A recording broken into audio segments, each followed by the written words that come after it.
Free fire গেমটা এমন একটা গেম যেটা যে একবার খেলছে সে বারবার খেলতে মনে চায়। প্রথম পারবে না, চেষ্টা করতে করতে যখন পেরে যায় তখন আর ছাড়ে না।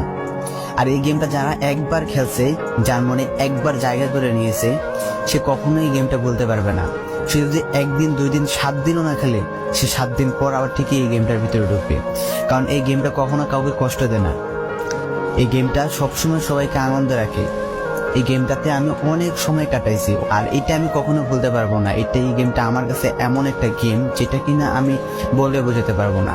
অ্যান্ড এই গেমটা শুধু আমার কাছে না, আমি মনে করি যে প্রত্যেকটা ফ্রি ফায়ার প্লেয়ারের কাছে অনেকটা ইমোশনাল টাইপের একটা গেম হয়ে গেছে। কারণ এই গেমটাতে বর্তমানে যে অবস্থা হচ্ছে, যে গেমে এমন আপডেট দিতেছে, আপডেট দেওয়ার কারণে পুরো গেমটাই চেঞ্জ হয়ে যাচ্ছে। আগের ফ্রি ফায়ার আর আগের মতো নেই। তো এই কারণে হয়তো কোনো এক সময় আমরা এই গেমটা ছাইড়া দিতে হবে, তবে ছাড়া হবে না। যদি ছাড়া হয় তাহলে শুধুমাত্র গেমটা ব্যান্ড হওয়ার পরে ছাড়া হবে। তো যদি পার্মানেন্টলি গেমটা ব্যান করে দেয় তাহলে আমাদের এই গেমটা থেকে বিরত থাকতে পারবো। আর না হলে কোনোভাবে ছাড়া, যতই আপডেট আসুক না কেন আমরা ছাড়তে পারবো না। এই গেমটার প্রতি যত একটা মায়া জড়াই গেছে, তো এটা আমরা